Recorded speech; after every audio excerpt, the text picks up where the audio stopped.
आप सोच रहे होंगे पिक्चर क्यों बनाया आज सेशन की शुरुआत में, क्योंकि देख लो आज इतना ही पिक्चर रहने वाला है। आज का सेशन बहुत ही बोरिंग होने वाला है, इतना कि तुम सो जाओ, इतना कि तुम्हें नींद आ जाए, क्योंकि आज हम बात करने वाले हैं 150 सिनारियो बेस्ड क्वेश्चंस के बारे में जो प्रोजेक्ट में पूछे जाते हैं। प्रीवियस सेशन में मैंने बोला था कि 60 to 70% तुम्हारा इंटरव्यू जो है वो सिनारियो बेस्ड डिस्कशन रहता है, एंड 90% की आपको कंपनी में सिलेक्शन किया जाए आपका, वो सिनारियो बेस्ड क्वेश्चंस के बेस पे डिसाइड होता है कि आप उन्हें कैसे टैकल कर। बहुत सारे लोगों के मन में सवाल आया होगा कि सिनारियो बेस्ड क्वेश्चंस एग्जैक्टली रहते क्या हैं और किस प्रकार से वो पूछे जाते हैं, कौन से ऐसे एरियाज है जिनके अराउंड सिनारियोज बनते हैं। तो आज अपना टारगेट वही है। तो मेरे पास एक पूरा डॉक्यूमेंट है जिसमें मैंने 150 के 150 सिनारियो बेस्ड क्वेश्चंस डॉक्यूमेंट करके रखे हुए हैं। मैं जानता हूं आपकी आत्मा की तड़प कह रही है कि फटाफट हमको ये डॉक्यूमेंट दे दो, कहां पे है। तो by the end of session में आपको बता दूंगा डॉक्यूमेंट कहां पे आपको मिलने वाला है। So the 30 areas around which scenario based questions are asked to you are these: data injection, streaming, batch. ऐसे टोटल कितने इलाके हैं? 30। आज ये 30 के 30 इलाके हम वॉक थ्रू करेंगे। ऑफ कोर्स 150 अगर सिनारियो बेस्ड क्वेश्चंस की मैं बात कर रहा हूं तो keep this thing in mind कि हर एक सवाल तो पूरा डीप में जाके हम आज समझ नहीं सकते। एक एक सवाल एक एक घंटा लेके जाएगा, इतने भयंकर सवाल है कुछ कुछ। सो ऑफ कोर्स जब तुम्हारा प्रोजेक्ट होगा तो ये सारी चीजें मैं आपको बताने वाला हूँ। तो ये तो सिर्फ 150 सवाल है, ऐसे और 300 के आसपास क्वेश्चंस है। इतने करने के बाद फिर सिनारियो बेस्ड में कुछ बचता नहीं है। Majority of the things are going to get tackled. सबसे पहला एरिया जिसके अराउंड आपको सिनारियो बेस्ड क्वेश्चंस पूछे जा सकते हैं, that is data injection from multiple sources. The data is getting generated on to multiple sources. कुछ RDBMS पे हो रहा है, कुछ NoSQL डेटाबेस में हो रहा है, कुछ फाइल सोर्स से डेटा आ रहा है, कुछ API से आ रहा है, कोई इंटरफेस एप्लीकेशन से आ रहा है, ERP सॉफ्टवेयर से आ रहा है, CRM। See there are many sources. ऐसे लिस्ट अगर मैं लिखते गया ना सेशन कम पड़ जाएगा। जब हम किसी डेटा इंजीनियरिंग के प्रोजेक्ट पे काम करते हैं तो depending on the complexity of the project there are going to be n number of sources. तो सबसे पहले जिस प्रकार से सवाल पूछे जाएंगे those are around the injection part, कि तुम सोर्स से कनेक्ट करके डेटा ला कैसे रहे हो। ठीक है, तो उस पार्ट के अराउंड किस प्रकार के सवाल आते हैं? How would you design A unified layer for MySQL, Kafka and FTP। तो अगर RDBMS, Kafka और FTP आपके सोर्सेस हैं तो आप ऐसा इंजेक्शन का लेयर कैसे बनाओगे कि तीनों से आप पैरेलली डेटा खींच पाओ। ऐसा दूसरा सवाल, how to automate injection scheduling for daily file drops. Depending on your project architecture in sources के ऊपर से कब डेटा खींचना है वो डिफाइन होगा। इंटरवल बेस्ड भी डेटा खींच सकते हैं और इवेंट बेस्ड भी डेटा खींच सकते हैं, या फिर this could be a streaming application जहां पे कंटिन्यूअसली आपको डेटा खींचते रहना पड़ेगा। So depending on the need तुम शेड्यूलिंग कैसे कर रहे हो, ये एक सवाल आ सकता है। How do you ensure idempotent injection for same file arriving twice. Idempotent injection, ये टर्मिनोलॉजी को समझना जरूरी है पहले, उसके बाद हम देखेंगे कि सेम फाइल ट्वाइस क्या कहानी है। जैसे इमेजिन करो यहाँ पे कोई सिगरेट पीता है, पिएंगे तो भी बताएंगे क्यों तुम, है ना, सीधी बात है। मैंने बोला सिगरेट जलाओ तो सिगरेट शुरू हो गया, और दूसरी बार जलाओ तो भी शुरू ही होगा, तीसरी बार। So same action you are performing multiple times but the result is same, result एक ही आएगा। इसे कहते हैं आइडेम्पोर्टेंट। अभी इसका टेक्निकल एग्जांपल क्या है कि लेट्स इमेजिन FTP सर्वर से आपको एक फाइल आ रही है, जैसे फाइल नंबर 1 है, फाइल नंबर 2 है और फाइल नंबर 3 है, जो सोर्स से आ रही है। डेस्टिनेशन पे आपको कैसे अवेलेबल करवाना है? 1, 2 और 3। सवाल ये कि अगर फाइल नंबर 1 डुप्लीकेट फिर से आ जाए तो क्या फिर से तुम डेस्टिनेशन पे लिखवाओगे इसे कहते हैं आइडेम्पोर्टेंट। तो अगर हम अपना इंजेक्शन लेयर जो बना रहे हैं उसमें we need to handle these duplicates. ये फाइल नंबर 1 जो आ रहा है, ये फाइल नंबर 1 हम देखेंगे अरे ये तो ऑलरेडी अपलोड हो चुका है तो इसको अपलोड मत करो। तो effect is going to be same. अब आइडेम्पोर्टेंट जो इंपोर्ट्स होते हैं वो 2 लेवल पे लगते हैं। ये फाइल लेवल का हो गया, दूसरा रहता है रिकॉर्ड लेवल का। ये तो FTP सर्वर की बात। If your data is coming from RDBMS source और एनी सोर्स जहां पे रिकॉर्ड लेवल पे चीजें चलती है, जैसे 1 A B C एंड 45 ये रिकॉर्ड है, इसके बाद बहुत सारे रिकॉर्ड्स आए और हमने ये सब इंपोर्ट भी करवा ली, और बाद में फिर से 1 A B C and 45 record आता है सोर्स से, तो क्या इसे वापस डेस्टिनेशन पे लेना चाहिए? तो ये रहता है रिकॉर्ड लेवल पे। ठीक है, ये मैकेनिज्म्स कैसे इंप्लीमेंट करते हैं ये हैंड्स ऑन में हम देखने वाले जब हम प्रोजेक्ट देखेंगे। So that is one case. What happens if FTP upload is incomplete when the job triggers? अब कई बार अपना जॉब जो है वो इंटरवल बेस्ड जॉब होता है। जैसे हम कहेंगे कि मेरे पास FTP सर्वर है, so I have this FTP server, इस पे मेरे फाइल्स आते रहते हैं, and every 4 hours you have to trigger a certain pipeline, ETL pipeline रहेगा। ETL पाइपलाइन क्या करेगा? डेटा खींचेगा और डेटा खींच के डेस्टिनेशन पे डालेगा, what ever is your data lake या फिर bronze layer. If you are not aware of this terminology is fine. ये है सोर्स, ये है डेस्टिनेशन। ठीक है, तो ऐसे फाइल्स यहाँ पे जमा होते जा रहे हैं, ETL जॉब से ये लेके आ रहे हैं। बट व्हाट इफ यहाँ पे फाइल अपलोड नहीं हुआ आज के दिन का और ETL जॉब का शेड्यूल ट्रिगर हो गया? जैसे मैंने बोला हर रोज सुबह 10 बजे this pipeline should trigger, but what if FTP पे डेटा आया ही नहीं है? इस इवेंट को कैसे हैंडल करोगे? ऐसे होंगे सवाल। Then how would you detect data drift across sources. Data drift का मतलब होता है कि कुछ तो गड़बड़ है, कुछ तो अलग कॉलम आ गया, कुछ तो अनएक्सपेक्टेड चेंज आ चुका है डेटा में, उसे हम कहते हैं ड्रिफ्ट। तो ड्रिफ्ट अगेन दो लेवल पे रहता है, एक मेटा डेटा के लेवल पे रहता है और एक डेटा के लेवल पे रहता है. मोर अबाउट इट प्रोजेक्ट में we are going to talk, but this is the question. इसके ऊपर सोल्यूशन क्या है? Profile schemas and statistics to identify unexpected structure and distribution changes. अभी डेटा प्रोफाइलिंग के लिए अलग अलग टूल्स होते हैं. You get to see these things, great expectations, DQ, glue, data brew, Spark profiling, अलग अलग चीजें हैं जिससे प्रोफाइलिंग मैनेज हो. So this is the area of data injection from multiple sources. अभी मैं बस इंट्रोडक्शन दे रहा हूं, इसीलिए मैंने शुरुआत में बोला था कि भाई देखो ये जाने वाला है बोरिंग सेशन. अभी एक ही हुआ है, सिर्फ आगे बढ़ेंगे धीरे धीरे. स्ट्रीमिंग डेटा प्रोसेसिंग पे अगर हम चल रहे हैं तो बेसिक्स ऑफ स्ट्रीमिंग तो हमें क्लियर होने चाहिए. अगर वो क्लियर नहीं है तो ये देख के कोई पॉइंट. स्ट्रीमिंग डेटा नॉर्मली क्या रहता है? आपके जो सोर्सेस हैं, what ever are your sources, इन पे से डेटा कॉन्स्टेंटली जनरेट हो रहा है. जैसे कि आपका स्टॉक मार्केट का application, continuously data is getting generated on to these applications. Continuously data generate हो रहा है इन एप्लीकेशंस पे. Then this data you need to take on destination and immediately go for some analysis and give the results. ये रहता है तुम्हारा streaming data processing. अब इसमें किस प्रकार के सवाल आ सकते हैं? How would you aggregate click events in 5-minute window using spark streaming? यहाँ पे फाउंडेशन लगेगा, the concept of windowing, the foundations of spark streaming. और 5 मिनट का विंडो बना रहे हैं तो स्लाइडिंग विंडो बना रहे हैं या फिर टम्बलिंग विंडो बना रहे हैं या फिक्स साइज विंडो बना रहे हैं. ये विंडोइंग का कंसेप्ट हमें पता होना चाहिए. Then what strategy would you use for check pointing and fault recovery? मतलब मेरा पाइपलाइन तो चल रहा है, but what if something goes wrong in the pipeline? तो क्या डेटा लॉस होना चाहिए या कहीं ना कहीं पे स्टोर होना चाहिए? कहीं ना कहीं पे स्टोर होना चाहिए डेटा. वो एक इलाका. How do you manage ordering in Kafka? अब इसके लिए तो काफका का फाउंडेशन लगेगा. How do you manage ordering in Kafka for distributed consumer group? तो कंज्यूमर ग्रुप्स हमें इस प्रकार से कॉन्फ़िगर करने पड़ेंगे कि पार्टीशन के जो मैसेज हैं वी नीड टू इंश्योर कि एक ही कंज्यूमर पढ़ पाए एट अ टाइम. तो डुप्लीकेशन वगैरह का सीन ना, ठीक है, और ऑर्डरिंग भी मेंटेन रहे. इसके लिए जब हम काफका में जाएंगे तो will be talking about the concept of partitioner and the consumer. How do you ensure low latency writes to the sink without losing data? रफ्तार तो चाहिए बट डेटा लूज नहीं करना चाहते. तो डिस्क्रिप्शन अगर आप पढ़ोगे तो ट्यून माइक्रो बैच इंटरवल. अब ये माइक्रो बैच मॉडल स्पार्क का जो मॉडल है वो जानना पड़ेगा. कमिट लॉग, तो कमिट क्या रहता है कहानी, ये हमें जानना पड़ेगा. परसिस्टेंस, इस पे हम बात कर चुके हैं, कैसे परसिस्ट. टूल्स एंड टेक्नोलॉजीज कौन कौन से हैं? These are going to be the tools and technologies. Of course these are not the only tools and technologies, but commonly used जो है वो मैं आपको दिखा रहा हूं. How do you measure throughput and lag matrices? Sorry, और lag metrics. Throughput मतलब रफ्तार आपको कितना मिल पा रहा है और डिले कितना हो रहा है, ठीक है. तो you need to collect that information और इवेंट टाइम वाइज आपको विजुअलाइज करवाना पड़ता है. टूल्स का लिस्ट आप यहाँ पे देख. बैच डेटा प्रोसेसिंग, ये आपने थोड़ा इंटरेस्ट की कहानी. How would you process incrementally daily loads with A watermark column? इसके लिए आपको इंक्रीमेंटल डेटा इंपोर्ट क्या होता है, द कंसेप्ट ऑफ वाटरमार्किंग, ये दो चीजें पता होना जरूरी है. उसके अलावा you will not be able to answer this question. How do you deal with partially written batch files? कभी कभी आधा अधूरा कटा पिटा डेटा लिखा जा सकता है, तो उसे कैसे डील करें और the technologies which are required for that. How do you optimize Spark jobs for large data sets? अभी स्पार्क जो है वो तो चलते रहता है. ETL जॉब्स जो है हम स्पार्क में लिख रहे हैं, अपने प्रोजेक्ट में भी we are using Spark. But large amount of data, मतलब यहाँ पे बात ऐसे हो रही है कि अगर आउट ऑफ मेमोरी आने का चांस है तो ऑप्टिमाइज करोगे spark application so that resources effectively use हो सके. स्पार्क एप्लीकेशन जो ड्राइवर एग्जीक्यूटर आप अलोकेट कर रहे हो स्पार्क एप्लीकेशन इफेक्टिवली कैसे यूटिलाइज करना है, ये आता है तुम्हारा कॉन्फ़िगरेशन. कैसे तुम ऑप्टिमाइज करोगे. And the concepts are Spark UI, यहाँ से हमें स्टैटिस्टिक्स दिख जाएंगे. एडेप्टिव क्वेरी एग्जीक्यूशन को फाइन ट्यून करेंगे, जहाँ जहाँ पे जरूरत है वहाँ पे broadcast join. And the data with which we will deal is going to be parquet और we will convert it to parquet before dealing with it. तो थोड़ा स्पार्क को थोड़ा आसान जाता है इसके साथ. अगला सवाल, अगर पाइपलाइन चलते हुए कुछ क्रैश हो गया, कुछ गड़बड़ हो गया और किसी पर्टिकुलर डेट रेंज के लिए गलत वैल्यूज इंसर्ट हो गए डेस्टिनेशन पे, गोल्ड लेयर पे गलत वैल्यूज इंसर्ट, तो कैसे आप डील करोगे? तो airflow, backfill, glue job arguments, delta lake, ये सब है, इनके थ्रू ये काम किया जा सकता है. How do you handle backfills? तो बैकफिल और रिप्ले, ये दो मैकेनिज्म होते हैं, we should be aware of it. एक तो मैंने बोल ही दिया, दूसरा है रिप्ले, ये स्ट्रीमिंग के लिए चलता है. बैकफिल मतलब कुछ मिसिंग है लेकिन वो प्रीवियस डेटा में मिसिंग, आज की घड़ी में कुछ भी मिसिंग नहीं है, जो पिछला हुआ था, इसके पहले जो हुआ था उसमें कुछ मिसिंग आ गया है, उसे कैसे डील करोगे? That kind of questions will be asked. जैसे हम कहते हैं कि हमारा पाइपलाइन तो रोज सुबह 10 बजे चल रहा है एवरी डे, तो मंडे पे चला, ट्यूसडे पे चला, वेडनेसडे, थर्सडे, फ्राइडे, सैटरडे को चला, बट हमें समझ में आता है कि मंडे का कुछ मिसिंग है और ट्यूसडे का कुछ मिसिंग. यहाँ पे आता है बैकफिल. तो सोर्स से हमें वो डेटा आएगा, this pipeline you have to run independently. जो 10 बजे चलता है उसमें नहीं चलाएंगे इसे अलग से हम कॉन्फ़िगर करके चलाएंगे सो दैट जो मिसिंग था वो वापस से डेस्टिनेशन पे चला जाए. सेटल है. रिप्ले की कहानी मैं कहता हूँ, रिप्ले स्ट्रीमिंग के लिए रहता है मोस्टली. रिप्ले मतलब सोर्स जैसे रिप्ले अगर करवाना है तो सोर्स में परसिस्टेंस होना चाहिए, जैसे काफका हो गया, काइनेसिस हो गया।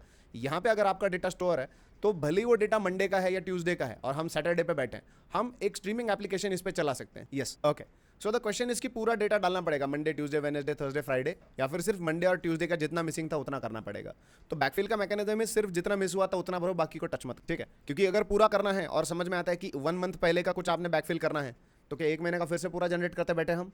नो, 1 महीना पहले जिस पर्टिकुलर डेट पे या जिन डेट रेंजेस पे गड़बड़ है उतना ही हम बैकफिल करवा सकते हैं। बट कैसे करना है, दैट इज अ आर्ट, और वो सवाल में वही पूछा जाता है, ठीक है। थोड़ा और आगे बढ़ते हैं।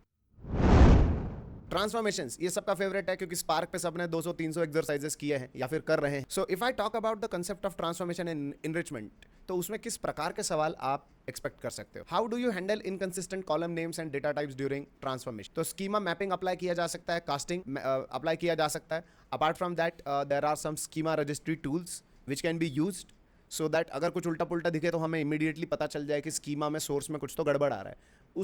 उन टूल्स की मदद से भी ये हैंडल किया जा सकता है। How do you enrich transaction data with lookup table from another? Transaction data मतलब नॉट नेसेसरीली ये आपका बैंक के ट्रांजैक्शन की बात हो रही है। ट्रांजैक्शन डेटा मतलब फ्रीक्वेंट इंसर्ट अपडेट डिलीट्स जिस डेटा में आते रहते हैं, उसके साथ अगर आपको लुकअप टेबल मतलब जिसमें ढूंढना है, जैसे मेरा एक ऑर्डर का टेबल है जिसमें सारे ट्रांजैक्शन आ रहे हैं, जैसे ऑर्डर आईडी है मेरे पास, then order name and order time stamp and the country code, okay CC बोल देता हूँ मैं अभी के लिए, कंट्री कोड, ऐसे मेरे पास कॉलम्स है। एंड देन दूसरा मेरे पास टेबल है जिसमें मेरे पास सिर्फ country code and country name. So this is going to be called as lookup table, कि अगर मुझे कंट्री कोड का वैल्यू चाहिए तो I am going to look for that value into this particular table. Settle है? Okay. Then how do you handle invalid joins that produce nulls or on a key field? ठीक है, तो there is a concept called data imputation. Imputation मतलब मैंने glue जब हम सीखते हैं तब मैंने बोला था imputation क्या रहता है। Imputation मतलब अगर मेरे पास वैल्यूज है 1 2 3 एंड अचानक से नल आ गया, फिर 4 देन 5 देन अगेन नल आ गया, तो with the help of programming logic हम दिमाग लगा के निकालेंगे कि नल की जगह पे कौन सा वैल्यू सूटेबल रहेगा, that will be calculated and that will be applied over here. अगर मैं कहता हूँ 777 इज द की जो मैंने नल की जगह पे लगानी है, तो ये इंप्यूटेशन का कहानी हो गया, नल हटाओ 777, इसे कहते हैं इंप्यूटेड, ठीक है। थोड़ा आगे बढ़ते हैं। How would you standardise currencies across data sets with different formats? ये बहुत इंपॉर्टेंट, ई कॉमर्स के प्रोजेक्ट पे तो हम चल रहे हैं, हमारा प्रोजेक्ट दुनिया भर में चलेगा। कहीं पे यूएस डॉलर्स हैं, कहीं पे इंडियन रुपीज है, कहीं पे यूरोज है, कहीं पे येन है, और इनके वैल्यूज फ्लक्चुएट होते रहते हैं। वैल्यू सेम रहता है क्या करेंसीज के बीच में? Value keeps on fluctuating. तो इस फ्लक्चुएशन को कैसे हैंडल करते हो? मजा आ रहा है? ऐसे सवाल होते हैं। How do you transform matrix for auditing? ये ऑडिटिंग का मतलब ये तो बाद की स्टेप है, जब सब चल गया है और ऑडिट हो रहा है। ऑडिट का मतलब क्या रहता है? नॉर्मली उसके लिए ऑडिटर्स भी होते हैं। जो आपके SLAs है, सर्विस लेवल एग्रीमेंट्स हैं, सबसे पहले तो ये हमें फॉलो करने पड़ते हैं, और फॉलो कर लिए, कहीं पे कुछ एस्केलेशन नहीं हुआ, उसके बाद भी based on certain frequency like monthly और क्वार्टरली और ईयरली ऑडिट होता है, ठीक है। कि पिछले पूरे साल में जो चला है शुरू से लेकर आखिरी तक, या पिछले पूरे मंथ में जो चला है शुरू से लेकर आखिरी तक, उसमें कुछ गड़बड़ थी क्या, कुछ प्रॉब्लम था क्या, तो ऑडिट होता है। जैसे इंस्टीट्यूट्स में भी ऑडिट होता है, कॉलेजेस में भी ऑडिट होता है, वैसे प्रोजेक्ट्स में भी ऑडिट होता रहता है, ठीक है। तो इस पे आपको सवाल पूछे जा सकते हैं, और यहाँ पे क्या क्या चीजें आती है, एयर फ्लो के logs, CloudWatch, Spark listeners, ये चीजों को इवेल्युएट करा जाए। This was one area transformations का।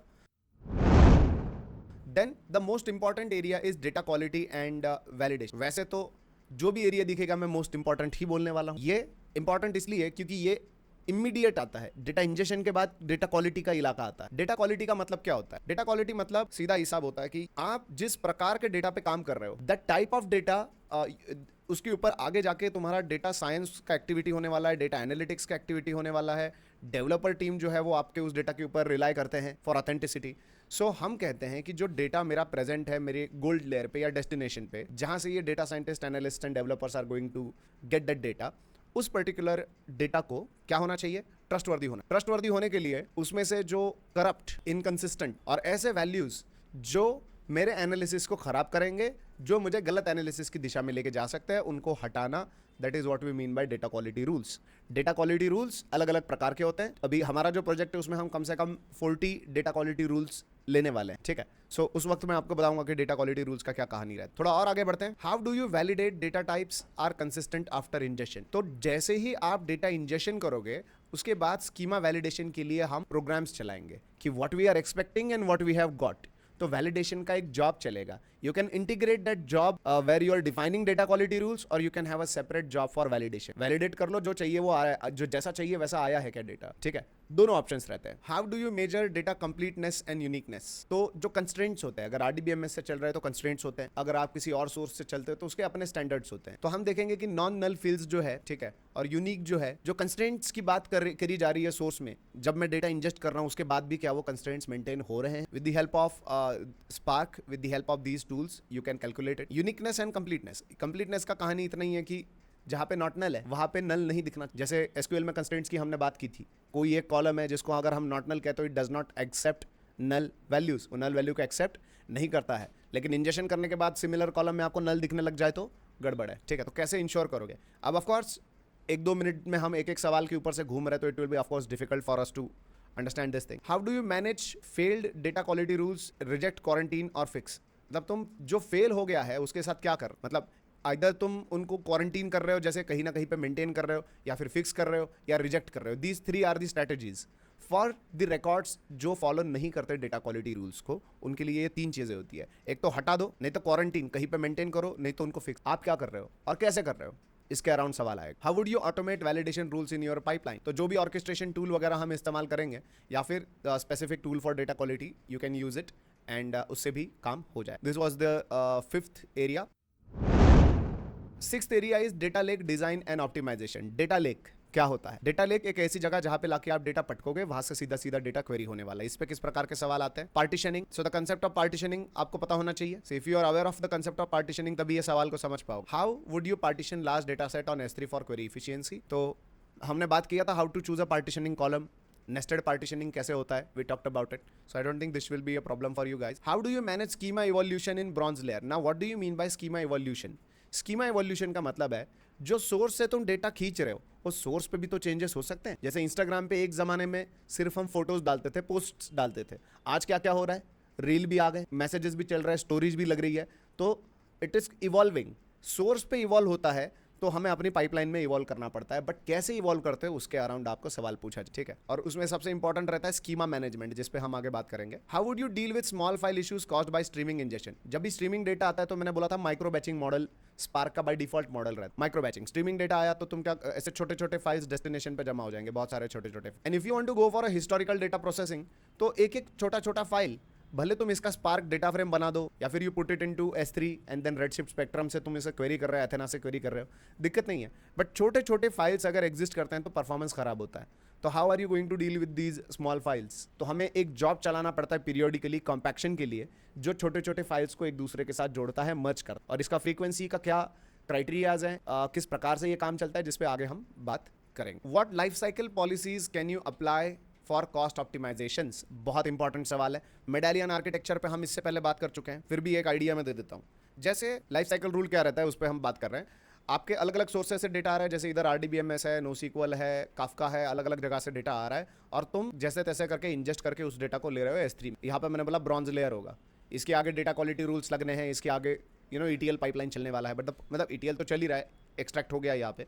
बट द पॉइंट इज, आप ब्रॉन्ज लेयर पे डेटा लेते हो, then data cleaning, data aggregation करवा के आप सिल्वर लेयर पे उसे लिखते हो। सिल्वर लेयर पे भी एग्रीगेशंस वगैरह करने के बाद आप उसको गोल्ड लेयर में लिखते हो। तो गोल्ड लेयर पे गया ना डेटा, सिल्वर लेयर पे गया ना डेटा, ये ब्रॉन्ज लेयर पे पड़ा है, क्यों पड़ा है? अगर S3 पे आप चल रहे हो तो आपको रेंट भरना पड़ेगा जो डेटा पड़ा है। And what if the data which is currently in the bronze layer is not being used in any other layers? ना सिल्वर में जरूरत पड़ रही है ना गोल्ड में, और डेटा बस पड़ा है। आपका डेटा पाइपलाइन 2 years 2 साल से चल रहा है, और 2 साल से ब्रॉन्ज लेयर पे 95% फाइल्स ऐसी है जिनको छुआ भी नहीं गया है। You are unnecessarily paying for it. तो इसे कैसे मैनेज करोगे? क्या तुम इसे डिलीट करोगे, या इसका स्टोरेज क्लास चेंज करोगे? ये S3 के कॉन्टेक्स्ट में बोल रहा हूं मैं। अगर HDFS है तो कहानी बदल जाएगा, एज्योर स्टोरेज है तो कहानी बदल जाएगा, गूगल स्टोरेज है तो कहानी बदल जाएगा। बट ओवरऑल काम तो एक ही है ना। ब्रॉन्ज लेयर पे जो पड़ा हुआ है, जो रिडंडेंट डेटा है, जो यूज नहीं हो रहा है, कोल्ड डेटा जो है, उसका क्या करो? That is one question, that is one area जिस पे पूछा जा सकता है। Then how do you implement data compaction? ये वही बात, आपके छोटे छोटे पार्टीशंस हैं, तो बहुत छोटे पार्टीशंस हैं, उसको आपको कंट्रोल करना है, पैरेललिज्म, और थोड़े बड़े पार्टीशंस बनाने। तो रिपार्टीशन से हो जाता है, रिपार्टीशन, कोएलएस, डेल्टा ऑप्टिमाइज, इससे काम हो जाए। Now the 7th area is data warehousing and data modelling. तो इस पर मैंने पहले ही बोला था, स्टार स्कीमा आपको पता होना चाहिए। फैक्ट एंड डायमेंशन टेबल में डेली एग्रीगेशंस कैसे डील करते हो, स्लोली चेंजिंग एट्रीब्यूट्स को कैसे आप मेंटेन कर रहे हो। SCD पे हमने बात की ऑलरेडी। Type 1, type 2, type 3। Do you want me to revise it one more time? जैसे मेरे पास कोई एक रिकॉर्ड है 1 A B C एंड 45, और ये भाई का कॉन्टैक्ट नंबर है 555, ऐसा कॉन्टैक्ट नंबर है। लेकिन अपडेट का क्वेरी चलता है और अब on the level of source it has got updated to 1 ABC 45 and 777, ऐसा सोर्स पे अपडेट हो गया है। लेकिन पुराना जो वैल्यू था, अब जब हम इंजेस्ट करके सिल्वर पे जा रहे हैं, गोल्ड पे जा रहे हैं, तो वहां पे तो पुराना ही वैल्यू है 1 ABC 45 and 555। But what if this value has now got updated? इसे आप यहाँ पे कैसे लेके आओगे? क्या आप ओवरराइट कर दोगे या इतिहास मेंटेन करोगे? इसे कहते हैं SCD, slowly changing dimension. SCD type 1 कहता है कि ओवरराइट कर दो, SCD टाइप 2 कहता है कि फ्लैग लगा दो और रो को करंट है कि नॉन करंट है उतना बोल दो। SCD टाइप 3 कहता है कि इतिहास, हिस्ट्री नाम का एक कॉलम बनाओ हर रो के लिए और जो उसके प्रीवियस चेंजेस है उनको भर दो आप। That is what we mean by SCD। Then how to handle null और unknown dimension keys in fact table कैसे करते हैं? तो सरोगेट की लेके आ सकते हैं पिक्चर में। RDBMS में हमने बात किया सरोगेट की पे फाउंडेशंस में, तो I hope everyone has a clear idea around this. How would you design data mart for regional sales analysis? So subject specific schema बनाएंगे। रेडशिफ्ट में, पावर BI में, एथेना में ये चीज़ पॉसिबल हो जाएगा। There are many other terminologies, जैसे अभी ये डेटा मार्ट एक टर्मिनोलॉजी आए, वैसे ही यू हैव डेटा को लेके क्या क्या terminology, data lake, then data mesh, data mart, data warehouse, एक और अभी ये स्पार्क के, ये एज्योर के कॉन्टेक्स्ट में data lake. So there are many terminologies and as long as you don't have familiarity around this one तो कोई पॉइंट नहीं है आगे बढ़। How would you partition and distribute fact table? तो सही डिस्ट की सॉर्ट की चूज करो, दैट्स इट। इस पे हम बहुत गाना गा चुके हैं रेडशिफ्ट में, जिनका भी रेडशिफ्ट हुआ है, this thing has already been covered. आगे आते हैं SCD। तो SCD पे ऑलरेडी हम बात कर चुके हैं। How would you identify changes between old and new dimensions data? How do you manage SCD type 2 version numbers and effective dates? SCD type 2 में मैंने कहा current and non current maintain किया जाता है। For every row there is going to be only one current row, for every record I will say there is going to be only one current और बाकी सब non current होंगे। तो आप numbers कैसे मेंटेन कर रहे हो? How do you merge updates efficiently in large dimension tables? तो मर्ज इनटू सीक्वल, अपसर्ट ऑपरेशन, इससे काम हो जाता है। How do you detect out of sequence updates in SCD logic? How do you handle logically deleted records? Logically मतलब soft delete की बात चल रही है यहाँ पे। सॉफ्ट डिलीट मतलब सोर्स पे instead of actually deleting a record वो सिर्फ फ्लैग सेट कर रहा है कि हाँ भाई ये डिलीटेड है, ट्रू, ठीक है, ये चल रहा है। तो कैसे आप इसे handle? Schema evolution and metadata management, one of the most important part. How would you evolve your schema when source adds a new column? तो यहाँ पे एक कंसेप्ट आता है और एक टाइप ऑफ टूल्स आते हैं जिन्हें हम कहते हैं स्कीमा रजिस्ट्री टूल। ये इंपॉर्टेंट है, जब तक ये क्लियर नहीं है हम जान नहीं पाएंगे। आई गेस ट्रैफिक मॉनिटरिंग का जो केस स्टडी हमने देखा था उसमें स्कीमा रजिस्ट्री टूल्स पे हमने बात किया है, वहां पे आपको और क्लैरिटी आएगा। How do you backfill default values for a missing column? ये थोड़ा रिपीट हो गया बट क्योंकि इसमें भी स्कीमा का विषय आता है। बैकफिल मतलब क्या हो सकता है? जैसे मंडे को तुम्हारा पाइपलाइन चला था, ट्यूसडे, वेडनेसडे, थर्सडे, फ्राइडे और हम बैठे हैं सैटरडे पे, ठीक है।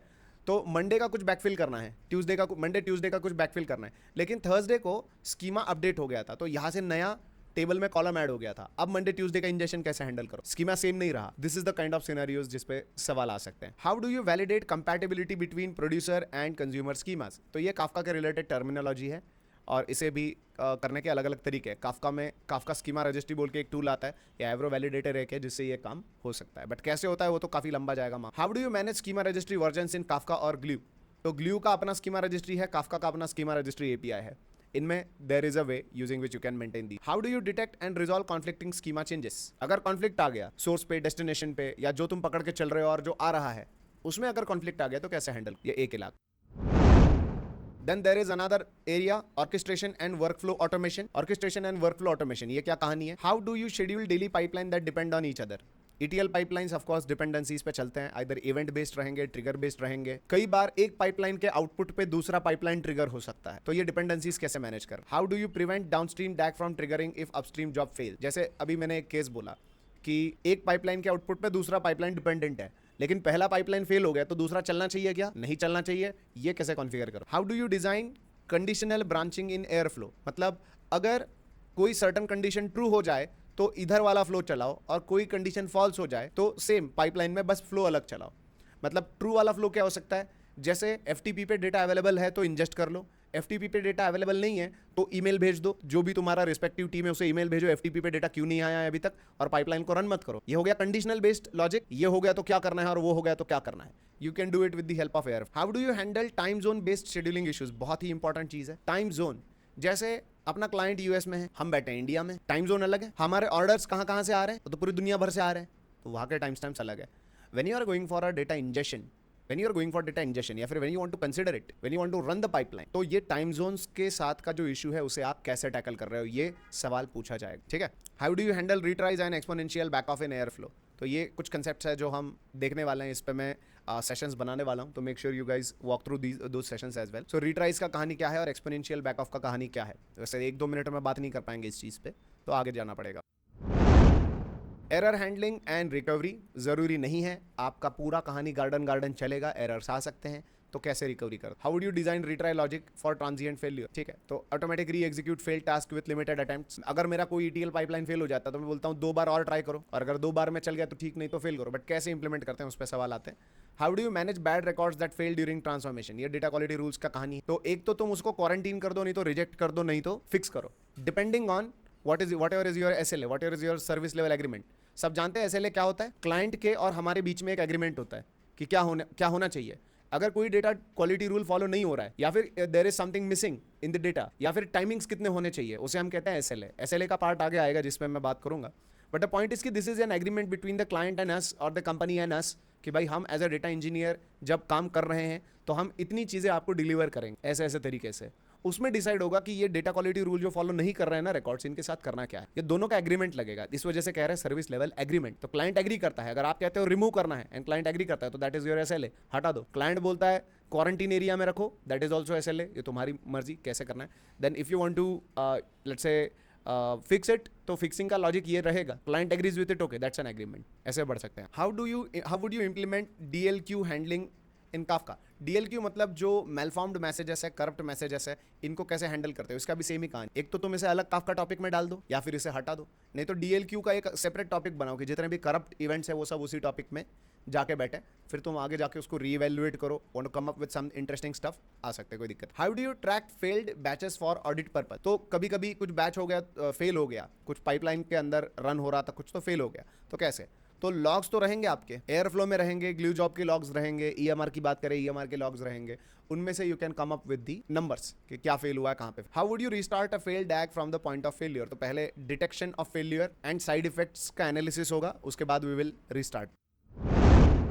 Real time versus batch integration, कई बार जब हम कोई निर्णय बनाते हैं तो जरूरी नहीं है कि हमें सिर्फ और सिर्फ स्ट्रीमिंग डेटा पे डिपेंडेंट रहना पड़ता। जैसे आज तक जो डेटा तुमने रखा है, लेट्स इमेजिन हम बात कर लेते हैं स्टॉक मार्केट, आज तक जो डेटा आया है वो तुमने एक डेटा वेयर हाउस में रखा है, मेंटेन कर रखा है, this is a data warehouse and this is the live streaming data which is coming in. इसको एक पाइपलाइन हैंडल कर रहा है जिसको हम कह रहे हैं ETL पाइपलाइन, और तुम एक एप्लीकेशन बनाते हो, जैसे you create your own application, जैसे हम कहते हैं लेट्स से रिच मेकर, बहुत ही गाउठी नाम है, अमीर बनाने वाला एप्लीकेशन, ऐसा आप एप्लीकेशन बनाते हो और आप क्या करते हो, आप कहते हो कि ठीक है करंट जो शेयर्स के प्राइजेस चल रहे हैं, करंट जो तुम्हारा ऑप्शंस ट्रेडिंग है, FNO वगैरह का जो भी कहानी चल रहा है वो तो ठीक है, बट हम क्या करेंगे, हम आपको लीड्स देंगे खुद हो, based on the history, will process what's going on in the history, will process the news which is an external source. हम इतिहास लेंगे, हम न्यूज़ लेंगे, हम AI लगाएंगे, प्रोसेस करेंगे और आपको रिकमेंड करेंगे कुछ स्टॉक्स। अब यहाँ पे एग्जिस्टिंग जो जिंदा डेटा है वो भी पिक्चर में आ रहा है, जो वेयर हाउस में आज तक आपने स्टोर किया वो भी पिक्चर में आ रहा है, और जो एक्सटर्नल सोर्स है न्यूज वो भी पिक्चर में आ रहा है। इन तीनों के एग्जिस्टेंस के बिना will you be able to recommend some stocks to your customers, नहीं कर सकते ना। ये कैसे इंप्लीमेंटेशन होता है पाइपलाइन में, इस पे सवाल पूछे जा सकते हैं। How do you reconcile difference between batch and stream outputs, हाँ ये वही कहानी है, फिर से कैसे आउटपुट्स में डिफरेंस लाओगे। How do you ensure consistency for late arriving and real time data, the concept of watermarking. Then how do you manage parallel updates from batch and streaming layers, तो batch में भी कुछ हो रहा है, streaming में भी कुछ हो रहा है, ये लैम्बडा आर्किटेक्चर की बात हो रही है। बैच एंड स्ट्रीमिंग लेयर्स के आउटपुट को कैसे खेलोगे आप, तो सीन ऐसा रहता है कि नॉर्मली स्ट्रीमिंग लेयर ने जो लिखा है वो बैच लेयर पे, बैच लेयर की प्रोसेसिंग में हम ओवरराइट करवा देते हैं, but this is more deeper than just lambda architecture, इस पे बात करना पड़ेगा। How do you measure latency between two pipelines, comparison किया जा सकता है, लॉग्स वगैरह देख के, मैट्रिक्स देख के, you can come up with it. CI/CD continuous integration and continuous deployment, ये कैसा कहानी चल रहा है फॉर डेटा इंजीनियरिंग। CI/CD का मतलब ये होगा फॉर डेटा इंजीनियरिंग कि तुम्हारा कोई ETL pipeline is already running और चल रहा है, ये ETL तुम्हारा अपना अपना चल रहा है, ठीक है, और ये है बैठे तुम्हारे डेटा इंजीनियर्स जो कॉन्स्टेंटली कोडिंग कर रहे हैं, नए नए डेटा क्वालिटी रूल्स ला रहे हैं, मॉडिफिकेशंस के साथ खेल रहे हैं, they are doing their stuff. कहानी ये है कि बिना इस ETL पाइपलाइन को रोके, बिना इस ETL पाइपलाइन को पॉज किए, ये जो चेंजेस कर रहे हैं ये चेंजेस इंटीग्रेट कैसे करवाओगे, यहाँ पे आता है CI/CD का प्रोसेस, ठीक है। नहीं तो take your ETL pipeline down, उसे रोको, चेंजेस करो और नया पाइपलाइन चलाओ, ये भी कर सकते हो। But we don't want to stop, हम रुकना नहीं चाहते। अगर ये कोई ऐसा पाइपलाइन है जो 24/7 चलता है तो क्या रोकेंगे फिर से चलाएंगे? That does not make any sense, right? तो इसके अराउंड सवाल आते हैं। How do you automate deployment of PySpark code to EMR using Jenkins, ऐसा सवाल। How do you ensure version control, तो वर्जन कंट्रोल CI/CD हाथ में हाथ लेके चलते हैं, अच्छा couple. How do you test pipeline before merging it into production, तो तुम्हारे टेस्टिंग के जो क्राइटेरियाज है, यूनिट टेस्टिंग हो गया, इंटीग्रेशन टेस्टिंग हो गया, उन पे सवाल आएगा। How do you promote code between environment safety, इसके लिए आपको इन्वायरमेंट्स पता होने चाहिए। जैसे अगर हम इन्वायरमेंट्स की बात करें तो देयर आर मल्टीपल इन्वायरमेंट्स, जैसे कि डेवलपमेंट इन्वायरमेंट होता है, प्रोडक्शन इन्वायरमेंट होता है, अलग अलग कंपनीज में अलग अलग नाम होते हैं, बट नॉर्मली डेवलपमेंट है, प्रोडक्शन है, या टेस्ट का भी इन्वायरमेंट होता है, या फिर आप उसे कह लो स्टेजिंग, इट डिपेंड्स। बट कहानी ये है कि अलग अलग इन्वायरमेंट है जिसमें एक कॉमन है प्रोडक्शन। बात करें प्रोडक्शन मतलब जो एक्चुअल में चीज चल रही है, उसके पीछे जो हम दिमाग लगा रहे हो, बाकी टेस्टिंग, डेवलपमेंट, स्टेजिंग हम खेल सकते। तो द क्वेश्चन माइट बी कि how do you promote code between environments safety, मतलब ऐसा ना हो कि डेवलपमेंट में कुछ गड़बड़ हो जाए और वही प्रोडक्शन पे चला जाए, ठीक है? तो ये कैसे मेंटेन कर, और अगर कोई गड़बड़ होके चला गया, ऐसा कोई कोड अगर चला गया, तो प्रीवियस वर्किंग कोड पे आप कैसे आते हो? This kind of questions you can expect. Then data versioning and data versioning and lineage tracking, इसके अलग अलग टूल्स होते हैं। वर्जनिंग के कंसेप्ट पे हमने S3 में बात किया था, और हमने आई गेस गिटहब के बारे में भी जब बात किया था, we talked about the concept of versioning. Then lineage माने डिपेंडेंसी, कि कहां से वो आया है, ये कैसे मैनेज करते हैं, उसके कुछ सवाल होंगे। How do you track lineage from raw data to final report, so there are some tools और देयर आर सम स्टेप्स। तो स्पार्क में तो सीधा सीधा डैग रहता है, तो हमें लीनिएज पता चल जाता है। But if we are not going with Spark, we are going with some other, तो you have to evaluate the code and then you have to figure out the lean. How do you version a data set to allow roll back to previous state, तो snapshots की कहानी, we'll talk about it. How do you record transformations applied at each stage, तो spark को लेके भी कुछ नई चीज़ है, जैसे स्पार्क लिसनर है, एयरफ्लो लॉगिंग है, इसमें हम ये काम कर सकते हैं। How do you identify which job produced specific data file, कौन सी जॉब ने कौन सा डेटा बनाया, ये बहुत इंपॉर्टेंट। कई बार जब हम पाइपलाइन चलाते हैं तो इस पे हम अटकते हैं, सिनेरियो में जब बात करते हैं तो हम अटकते हैं। डेस्टिनेशन पे जाओगे तो हजारों फाइल्स दिखेंगे, बट कौन सी जॉब ने कौन सा फाइल निकाला। अगर मैंने बोला जॉब ID 17 और 29 में गड़बड़ी है, तो उन्होंने जो डेटा लिखा ऑफ कोर्स उसमें गड़बड़ी है, बट उन्होंने लिखा कौन सा डेट। तो एक तो तुम डेट चेक करते बैठ जाओ कि ये कब खत्म हुआ था, कब क्या लिखा गया, बट फिर भी गलती का चांस रहेगा। वो मैपिंग कैसा होता है उस पे बात होता है, तो टैग्स वगैरह से ये हो सकता है। How do you visualise lineage across multiple tools, तो एटलास है and these are some tools जिसकी मदद से हम लीनिएज को विजुअलाइज करके देख सकते हैं।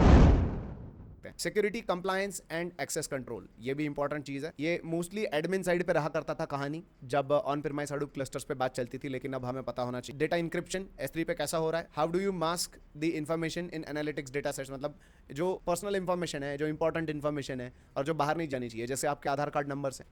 अगर आधार कार्ड नंबर्स की मैं बात करूं तो बहुत सारे गवर्नमेंट ऑफिशियल्स हैं जिनके पास आप सोचोगे आपके आधार कार्ड नंबर्स होंगे, but the guideline is like even though उनके पास आपके नाम, कॉन्टैक्ट नंबर होंगे, आधार कार्ड जो है मास्क रहेगा, वो देख नहीं पाएंगे, ठीक है? ये कैसे कर रहे हो आप। Then how do you apply role based access control in Glue and Athena, तो ये तो खेल चुके हैं हम, रोल बेस्ड एक्सेस कंट्रोल इस पे बात कर चुके हैं। How do you handle compliance audits, GDPR या फिर HIPAA, ये कंप्लायंस है। कंप्लायंस मतलब you have to adhere to some rules. आपको एक सिंपल एग्जांपल देता हूँ। अमेजॉन पे शॉपिंग किया आप लोगों ने, तो डेबिट कार्ड, क्रेडिट कार्ड की इंफॉर्मेशन दिया रहेगा, उसने बोला सेव करवा दो, तो अगली बार झंझट नहीं रहेगा तुमको डिटेल्स भरने का। तुमने सेव किया, उसके नीचे लिखा रहता है एज पर RBI गाइडलाइंस। तो if you are storing data you have to have some compliance. So ये कुछ स्टैंडर्ड्स है, कुछ US बेस्ड है, डिफरेंट कंट्री के हिसाब से, टाइप ऑफ डेटा के हिसाब से कंप्लायंस स्टैंडर्ड्स बदलते जाते हैं। जैसे अमेजॉन जब इंडिया में आता है तो उसे RBI के गाइडलाइंस मानने पड़ते हैं अगर credit card, debit card info से सेव करना, ठीक है? How do you manage IAM policies for ETL jobs, तो ये तो इंपॉर्टेंट और इंटरेस्टिंग थिंग है, इस पे हम अच्छा खासा काम कर चुके हैं, ठीक है? आगे बढ़ते हैं। ये बहुत भयंकर इलाका है, कॉस्ट ऑप्टिमाइजेशन। कंपनी का एक ही गाना रहता है या फिर एक ही रोना रहता है, कम से कम पैसे में उनको ज़्यादा से ज़्यादा कॉस्ट ऑप्टिमाइजेशन। मैं कहता हूँ भाई मैं रिसोर्सेज दूंगा तुमको, ये रिसोर्सेज को तुम इतना इफेक्टिवली इस्तेमाल करो कि कॉस्ट कम लगना चाहिए, ठीक है? ये जो पाइपलाइन तुम चला रहे हो, इस पर अगर मान लो मैं महीने का $10,000 का मेरा रेंट आ रहा है, तो $10,000 का जो मेरा रेंट है उसे तुम कम कैसे करके दे सकते हो? अगर तुम कम करके दोगे तो तुम्हारी इज्जत है। अपर मैनेजमेंट पे जब जाते तब की बात कर रहा हूँ मैं, 2-3 साल एक्सपीरियंस की बात नहीं कर रहा। 2-3 years of experience, if you are going with 2-3 years of experience, तो तुमको जो टिकट आएगा वो खेलते बैठो तुम, उसमें दिक्कत नहीं है। But you go about that level जहाँ पे तुम्हारा सीधा क्लाइंट से इंटरेक्शन हो रहा है या सीधा रेस्पेक्टिव टीम से इंटरेक्शन हो रहा है जिसके लिए तुम पाइपलाइन चला रहे हो, वैसा अगर आपका काम चल रहा है एंड आप कुछ लेके आते हो, जैसे you are working in a team और आप कुछ लेके आते हो और $10,000 का आपने सीधा $5,000 पे लेके आए बिल, तो आपने आधे से कम कर दिया तो आपकी इज्जत है। कम से कम रिसोर्सेस में ज्यादा से ज्यादा आउटपुट कौन निकाल के देगा? Keeping the consistency. ऐसा नहीं कि $10,000 जा रहे थे तो 30 मिनट में पाइपलाइन रन हो रहा था, $5,000 जा रहे हैं और आप 3 घंटे लगा रहे हो उसको, ऐसी कहानी की बात नहीं हो, वो तो फिर कोई भी कर लेगा, वो सीन नहीं है। द पॉइंट इज कि जब कॉस्ट ऑप्टिमाइजेशन की बात आती है तो आप ऐसे कोई ऑप्टिमाइजेशन टेक्निक्स लेके आओ, या आप लीकेजेस ढूंढो, ये क्या गड़बड़ हो रही है और कहाँ पे ज़्यादा टाइम बर्बाद हो रहा है, वो आप सर्च, ये रहता है कहानी। So talking about cost optimization, how do you reduce S3 storage cost, ये कैसे कम करोगे? तो ये everyone knows, life cycle rules बना लो, बकेट पॉलिसी बना लो, लाइफ साइकिल रूल बना लो और उसको अलग अलग स्टोरेज क्लास में भेजो तो रेंट कम आएगा। How do you optimize EMR cluster uses for multiple teams? तो ऑटो स्केलिंग, स्पॉट इंस्टेंसेस, अगर तुमने 24/7 चलाना है तो EMR आपको अलग से ऑफर देता है कि अच्छा तुम लंबा खरीदने वाले हो मेरा सर्विस तो मैं तुमको और अच्छा ऑफर देता हूँ। How do you manage query costs in Athena and Redshift Spectrum? तो सबसे पहले तो the model which you create for Redshift और the model which you create in glue catalog और S3 कॉम्बिनेशन, that has a lot to do based on कितने resources लगने वाले हैं। अगर तुमने सही से डिस्ट की सॉर्ट की चूज किया इन केस ऑफ रेडशिफ्ट, तुमने सही से पार्टीशन कॉलम चूज किया इन ग्लू कैटलॉग, तो एथेना में रेडशिफ्ट में कम कॉस्ट पड़ेगा। And another thing is the kind of data and the kind of compression technique which you're. How do you reduce glue job costs with dynamic allocation, ये हम बात करेंगे इस पे अभी। और how do you calculate and monitor monthly pipeline cost? तो there are different ways. Performance tuning and job optimization, इसी को पकड़ के आगे का पॉइंट आता है, performance tuning and job optimization. How do you choose optimum number of partitions in Spark, ये एक कहानी। How do you analyze Spark UI to find the bottlenecks? How do you tune executor memory and cores for large shuffle in jobs? इस पे तो 2 घंटे का lecture हुआ। How do you prevent data skew during joins? इस पे भी बात हो गया है। And how do you reduce shuffle size and improve the parallelism? तो shuffle size क्या है, parallelism का क्या कहानी है? Spark तो ऐसा हो गया अभी कि देखने का ही काम। मॉर्निंग बैच वाले के थोड़ा क्वेश्चन मार्क रहेंगे, इवनिंग बैच वाले कनेक्ट कर पा रहे होंगे कि मैं किस चीज़ पे बात कर रहा हूँ। Partitioning, bucketing and file management. Basically these are your design level optimizations. So how do you decide which columns to partition on? तो मैंने बोला था कि where clause में जो frequently आता है वो, और low cardinality, high cardinality नहीं चाहिए, low cardinality चाहिए। क्यों, किस लिए, वो गाना अभी नहीं गाते हैं। How do you use bucketing for join optimization? इस पे भी हमारा बात हो चुका है। How do you compact small Parquet files? तो मर्ज करो, एक बड़ा कॉम्पैक्शन बनाओ, तो स्पार्क पे जॉब चलाओ, HDFS बैलेंसर भी है अगर HDFS पे डेटा है तुम्हारा। How do you automate data retention and clean up, कि कौन सा रखना है कौन सा हटाना, ये कैसे हम खेल रहे हैं। How do you dynamically partition rights in spark jobs, जो स्पार्क जॉब जो राइट कर रहा है उसको आप कैसे पार्टीशंस बना रहे हो। तो डेस्टिनेशन पे जब आप राइट कर रहे हो तब की ये बात हो रही है। Okay, integration with external systems of course an important thing. जैसे मैंने स्टॉक मार्केट के बारे में बोला था कि न्यूज़ वगैरह के साथ आपको इंटीग्रेट करना पड़ेगा, तो नॉर्मली API से होता है ये इंटीग्रेशन। रेस्ट API के साथ कैसे काम कर रहे हो, पेजिनेशन का क्या कंसेप्ट है, and how do you sync on prem SQL data to cloud storage daily. तो ऑन प्रेम SQL पे अगर कुछ डेटा आ रहा है तो क्लाउड पे आप कैसे उसको डेली भेज रहे हो, तो injection, incremental, import and airflow वगैरह, इससे हम काम कर सकते हैं। How do you integrate IoT sensors using MQTT और Kafka, से मैसेजिंग क्यू, या फिर ये Kafka की बात हो रही है, कैसे आप कर रहे हो। IoT सेंसर्स में से कुछ प्रोजेक्ट में जरूरत पड़ सकती है। How do you handle inconsistent time stamps across systems, ये तो वही बात होगी ना, वो अलग अलग कंट्रीज से आपका डेटा आ रहा है, अलग अलग कंट्रीज के अलग अलग टाइम स्टैम्प से, इसे कैसे हैंडल कर। How do you schedule API data pulls with retries, API से बार बार कनेक्ट होकर डेटा खींचना है, रिट्राई का मैकेनिज्म है, ये कैसे कहानी चल रही है। तो automate API features with retry and exponential back off logic, ये शॉर्टकट में बता रहा हूँ मैं सारी। End to end pipeline design, end to end pipeline design का मतलब होता है कि आपके प्रोजेक्ट के स्ट्रक्चर की बात, ठीक है, तो आप कौन सा प्रोजेक्ट आर्किटेक्चर या प्रोजेक्ट आर्किटेक्चर्स इस्तेमाल कर रहे हो। जरूरी नहीं है आप सिंगल प्रोजेक्ट आर्किटेक्चर इस्तेमाल करोगे एक project. A single project can have combination of multiple project architectures, medallion, lambda, कपा।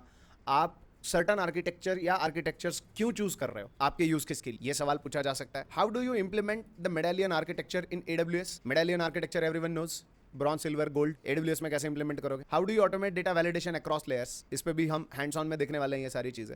How do you maintain synchronization between source and the warehouse, source में वेयरहाउस में कैसे हम ये सिंक्रोनाइजेशन मेंटेन कर रहे हैं, ये एक चीज। How would you monitor and log all pipeline activities, तो AWS पे चल रहे हैं या फिर एयरफ्लो के साथ चल रहे हैं, 2-3 जगह हैं। तो मैंने पहले भी आपको बोला था कि 7 types of logs are there, 7 types of logs are going to be there, जिन पे प्रोजेक्ट में हम बात करेंगे, और कौन सा कैसे कॉन्फ़िगर करना है, कौन सी लोकेशन पे जाके करना है, और कैसे उसको ऑडिट के लिए देखा जाता है, मॉनिटर किया जाता है, इस पे भी अपना बात होने वाला है।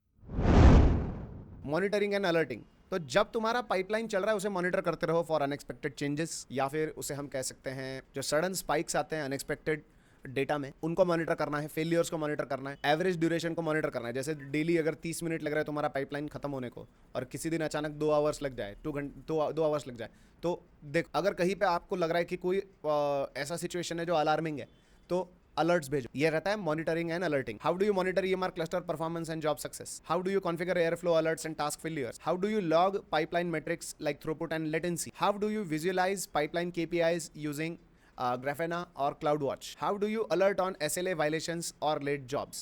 SLA violation मतलब अगर कोई सर्विस लेवल एग्रीमेंट है, जैसे हम कह रहे हैं कि शाम को 6 बजे डेटा वेयर हाउस में तुमको लेटेस्ट डेटा मिल जाएगा, तो SLA वायलेशन मैं 5:30 को ही चालू कर दूंगा कि भाई डेडलाइन आ गया, अपना काम दोपहर में 2 बजे तक हो जाना चाहिए था, 5 बज चुके, 6:30 या 6 बजे अपना सर्विस लेवल एग्रीमेंट वायलेट हो जाएगा अगर हम अपडेट नहीं करेंगे तो अलर्ट्स भेजना। 2 बजे काम होना था, नहीं हुआ, अलर्ट भेजो। फिर टीम बैठेगा, काम करेंगे सब लोग, नहीं हुआ, 5:30 को फिर से अलर्ट भेजो। एंड जैसे तैसे करके 6 बजे तक तुम इस काम को निपटाओ। नहीं निपटा पाए तुम, कोई बात नहीं, 6 बजे के थोड़ा आगे चला गया और तुम्हारा काम हुआ 6:30 पे, 6:30 को तुम्हारा काम खत्म होता है, तो SLA तो वायलेट हो गया ना। हाँ, तो this will be considered as a violation कि हाँ भाई सर्विस लेवल एग्रीमेंट का वायलेशन हो गया। बट सर्विस लेवल एग्रीमेंट में भी वेटेजेस होते हैं, तो ऐसा नहीं अभी तुम आधा घंटा चले गए तो ठीक है अब मैं प्रोजेक्ट तुम्हारे मुंह से छीन के किसी और को दे देता हूँ, वैसा कहानी नहीं है। एक सर्टन परसेंटेज रहता है जिसपे दोनों एग्री करते हैं कि कितना वायलेशन तुम टॉलरेट कर सकते। तो अगर मैं कहता हूँ 80% वायलेशन में टॉलरेट कर सकता हूँ, तो हफ्ता भर में अगर पाइपलाइन 100 बार चली है, 100 बार चलने के बाद अगर 2 बार फेल हुए तो मैं कहूँगा ठीक है भाई 19-20। As a client I will say भाई इतना फेलियर तो मैनेज करना पड़ेगा, टेक्निकल चीज़ है, प्लस माइनस चीज़ें हो सकती है। ये परसेंटेज पे एग्री होंगे पहले। अगर बोलेंगे 100% चाहिए तो फिर हम पॉलिसीज ही ऐसी बनाएंगे कि जनरेट ही ना हो। ठीक है, आगे बढ़। Okay, this thing handling late and out of order data, ये स्ट्रीमिंग के केस में बात हो रही है। नॉर्मली बैच में ये इशू आता है बट स्ट्रीमिंग में ज़्यादा कॉमन है। Late and out of order data, इसको क्या करें? तो it depends on the kind of tool you are using. Kafka use कर रहे हो तो अलग कहानी है, S3 पे जा रहे हो तो अलग कहानी, हाइव में जा रहे हो तो अलग कहानी, बट लॉजिक सेम। जो लेट या आउट ऑफ ऑर्डर डेटा आ रहा है, काफका में जा रहे हो तो you will create a new topic for that कि हाँ भाई ये लेट आ चुका है, इसको पहले क्रॉस चेक करो, सब सही है तो फिर इंटीग्रेट करो, कुछ ऐसा। तो सवाल क्या आप एक्सपेक्ट कर सकते हो? How do you handle event time versus processing time mismatches? How do you use the concept of watermarking in Spark for late events? ये बात करने वाले हम स्ट्रीमिंग में जाएंगे तब। How do you manage duplicates when replaying old data? How do you store out of order data temporarily for correction? How do you process late data without double counting? ऐसा ना हो कि डेटा लेट आया है तो आपने अलग से पाइपलाइन चला के भी लगा दिया और रेगुलर पाइपलाइन में भी आ गया, 2-2 बार वो डेटा जा रहा है आपके डेस्टिनेशन पे। This should not happen. Incremental loads and CDC, इस पे तो बहुत तगड़ा बात हम कर चुके हैं। How would you capture incremental changes from your RDBMS to S3 using DMS? ये RDS मतलब ये आपका AWS का सर्विस है, तो अगर जो भी आपका सोर्स है which is RDBMS, mostly incremental data import RDBMS के केस में ज़्यादा पिक्चर में आता है, RDBMS और NoSQL के, क्योंकि उनमें insert update delete operations frequently होते हैं। एंड दैट इज़ वाई ये चीज़ें ज़्यादा इंक्रीमेंटल लोड हो गया, CDC हो गया, चेंज डेटा कैप्चर जिसे हम कहते हैं, यहाँ पे ज़्यादा पिक्चर। तो कैसे तुम कैप्चर करोगे? तो last modified time stamp, soft deletes, log based and query based और trigger based, there are different ways जिन पे एक्सप्लोर करेंगे हम आगे। How would you merge CDC updates with existing data in S3? अगर तुमने S3 पे डेटा रखा है और नया लेके आए और नए डेटा में देयर आर सम अपडेट्स, तो पुराने डेटा में भी इंटीग्रेट करना पड़ेगा उसे। तो कैसे ये प्रोसेसिंग का लॉजिक चल रहा है, इस पे बात करेंगे। How do you handle delete and updates event efficiently? ये सेम टाइप का क्वेश्चन है।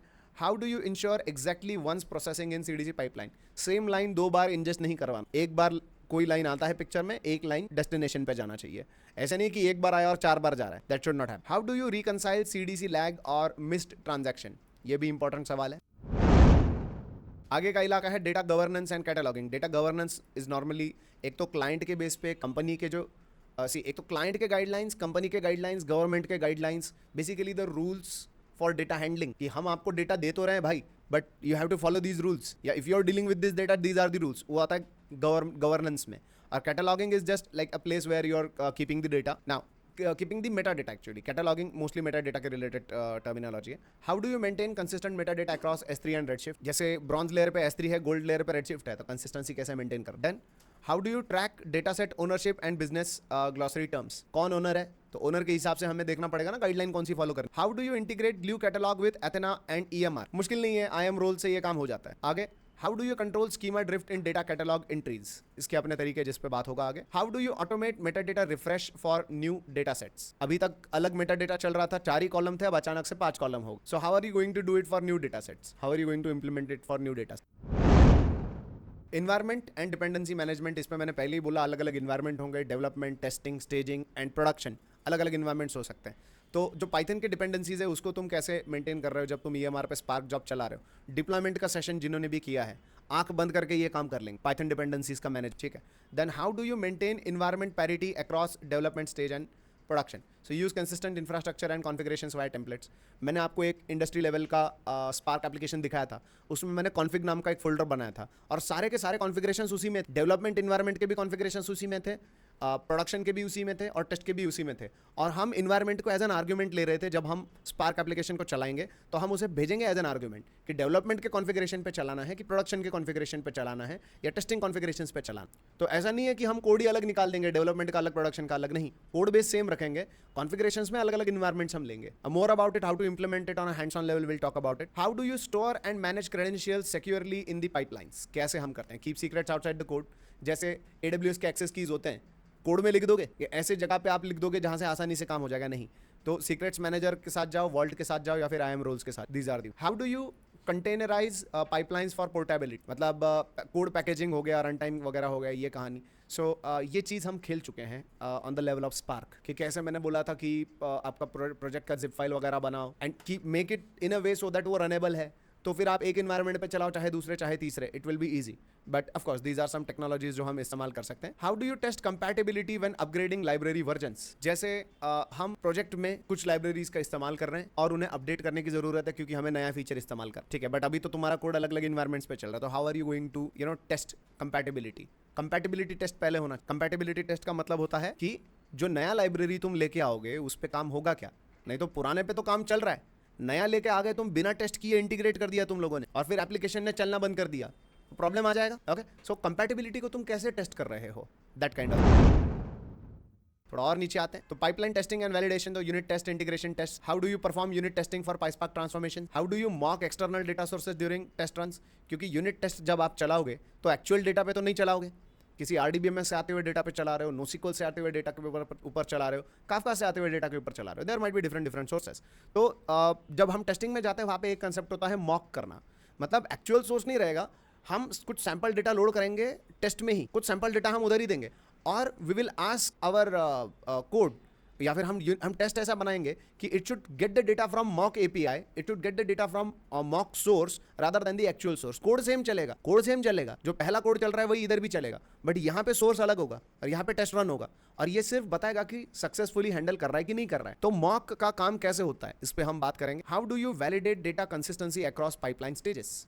पाइपलाइन में अलग अलग स्टेजेस होती है, तो कैसे तुम वैलिडेट कर रहे हो consistency. How do you automate regression testing after code changes. How do you create synthetic test data for performing testing.